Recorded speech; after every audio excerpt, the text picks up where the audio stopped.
My head felt like it had been blown apart and the pieces put back randomly. I could feel every chunk of brain and flesh throb with pain as they rubbed against each other. I desperately tried to distract myself, but couldn't move or focus on anything. After what felt like hours, I noticed the pain was slowly going away. Relieved, I tried opening my eyes again to see the fluorescent lights on the ceiling moving above me. I suddenly felt the mud pulling under my neck and slide past my ears. Fear shot through me as I tried to get up and run. My whole body felt like it was filled with metal. I kept trying, I kept trying until it felt like I was tearing my bones out their muscle. I gave up, waiting for the pain to go away. I slowly opened my eyes as the pain eased, the dim lights still flickering as they passed by. I was dragged for what felt like hours, uneasy that we hadn't made a single turn. Before I realized it, we had stopped. A young African American man stood over me, hands in the pockets on his hoodie. I tried to beg for help, but my lips wouldn't move. I started to swell with fear, but not because I couldn't speak. He looked at me like I was a failed experiment, a creation that failed to meet his expectations. My fear was telling me to beg for my life, like the man standing over me wasn't human. He slowly pulled one of his hands from his pocket, his empty hand causing me to let out a sigh of relief. He reached his hand out as though he was going to caress my cheek. I felt joy at the thought of a caring touch from what I could only assume was my rescuer. I instantly doubted all my previous suspicions until I realized he put his hand around my throat, his rough hand squeezing my neck like an empty tube of toothpaste.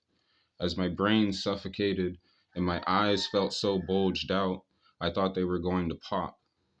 Suddenly, I felt my legs flailing while I tried to pull his hand off, but it was like a robot was strangling me.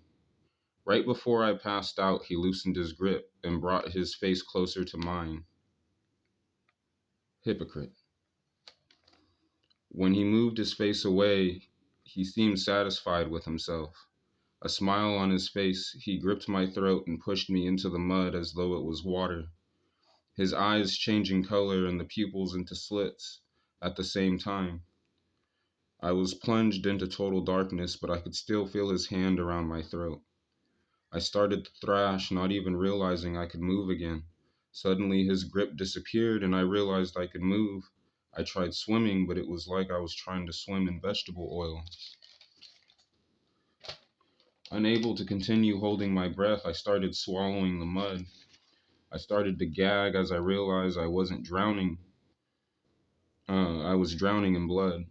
I desperately tried swimming out again, but I was so disoriented I just flailed my arms and legs. Suddenly, a small light appeared in front of me. It steadily grew larger and brighter. I was crying tears of joy as I filled up on hope. My optimism quickly shriveled away as I noticed the light was coming at me fast. Fear taking over, I tried to move out of the way. It was so bright it became as disorienting as the darkness. It seemingly banished away the dark blood and left me floating in its warmth, but my body tensed. I felt unwanted, as though it had meant to get rid of me with the blood.